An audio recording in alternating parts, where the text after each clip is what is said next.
Savez-vous ce que signifient les formes géométriques dans Squid Game ? Voici 9 choses qu'il fallait remarquer dans la série phénomène Netflix. Commencez le jeu. Numéro 1, les formes géométriques. Squid Game est un jeu qui confronte 456 participants à des épreuves inspirées de jeux d'enfants pour décrocher une énorme somme d'argent. Et dans Squid Game, quand on perd, on meurt. Pour encadrer les joueurs et veiller au bon déroulement des épreuves, les organisateurs ont déployé des hommes vêtus de combinaisons roses et de masques marqués de formes géométriques, ronds, triangles et carrés. Pas de placement produit PlayStation ici, mais une répartition des rôles inspirée par les fourmis, et oui. Ainsi les gardiens avec un rond sont les ouvriers, les gardiens avec un triangle sont les soldats, et les gardiens avec un carré sont les donneurs d'ordre. Et la série va encore plus loin, puisque ces symboles évoquent 3 lettres de l'alphabet coréen, O, J et M, 3 lettres qu'on retrouve dans l'expression Ojingeogaim, excusez mon coréen, qu'on peut traduire en Squid Game. Numéro 2, le titre de la série. Initialement intitulée Round 6, comme le nombre d'épreuves, la série a été rebaptisée Squid Game par Netflix. Une référence au jeu du calamar, un jeu d'enfants populaire en Corée du Sud, qui confronte une équipe offensive et une équipe défensive, cette dernière œuvrant pour empêcher l'adversaire d'atteindre une certaine zone. Ce jeu qui mêle physique et tactique se joue sur un terrain symbolisant un calamar grâce à des formes dessinées au sol, et vous avez deviné lesquelles, rond, triangle et carré. Numéro 3, les épreuves. Squid Game propose donc 6 épreuves différentes inspirées de jeux d'enfants comme 1, 2, 3 soleil, le tir à la corde ou les billes. Une excellente idée du créateur Dong-Hyuk Hwang qui touche ainsi la fibre nostalgique des spectateurs tout en leur permettant de comprendre très facilement les règles de chaque défi. Au fil des épisodes, les joueurs tentent de connaître la nature de la prochaine épreuve pour pouvoir s'y préparer. Malheureusement, en vain. Afin d'être juste avec tout le monde, nous ne divulguerons aucune information sur les jeux à l'avance. Et pourtant, tout était déjà sous leurs yeux depuis le début puisque les murs de la salle commune affichaient des schémas de chacun des jeux dissimulés par les différents lits. Il leur suffisait donc d'être plus attentifs. Dommage. Numéro 4, l'escalier. Au-delà de ces épreuves, Squid Game a marqué les spectateurs avec son univers très coloré et notamment ses plans d'escalier sans fin.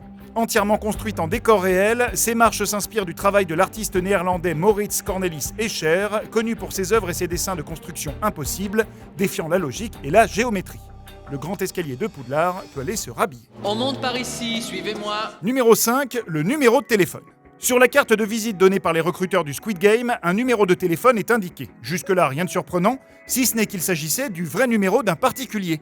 Depuis la diffusion de la série, ce Coréen a vécu un véritable enfer avec plus de 4000 appels et SMS par jour, 24 heures sur 24, alors que les spectateurs appelaient, pensant dénicher un indice sur la série. Maître du jeu à l'appareil. Numéro 6, un avertissement tardif. L'épisode 4 de Squid Game se distingue par une séquence d'affrontements parmi les joueurs. Une bataille nocturne marquée par l'utilisation d'un éclairage stroboscopique durant plus de 5 minutes qui a considérablement gêné les spectateurs. Netflix a donc dû ajouter en urgence un avertissement au début de l'épisode afin d'alerter ses abonnés les plus sensibles et prévenir les risques de crise épileptique.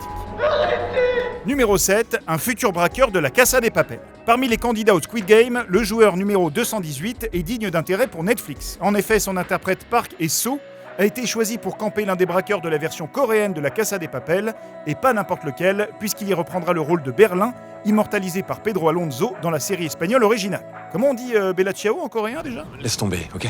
Numéro 8, les carrés bleus et rouges. Dans le premier épisode, le personnage principal, Seong, est recruté par un mystérieux personnage dans le métro. Celui-ci lui propose de jouer à une partie de Dakji, un jeu coréen consistant à retourner le carré de son adversaire en jetant avec puissance le sien. Avant de débuter le jeu, le personnage doit tout d'abord choisir sa couleur, rouge ou bleu. Un choix en apparence anodin, mais qui a probablement eu une importance capitale sur le déroulement de la série. En effet, selon une théorie de fans, cette partie de Dakji aurait tout simplement pour fonction de trier les participants du jeu et les gardiens. En choisissant la couleur rouge, on deviendrait ainsi un gardien à l'uniforme rose. En choisissant la couleur bleue, on deviendrait un candidat à l'uniforme vert-bleu.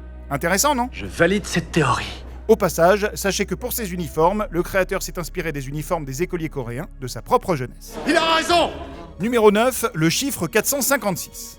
Enfin, dans Squid Game, chaque joueur est identifié par un numéro. Seong, le héros, affiche ainsi le 456.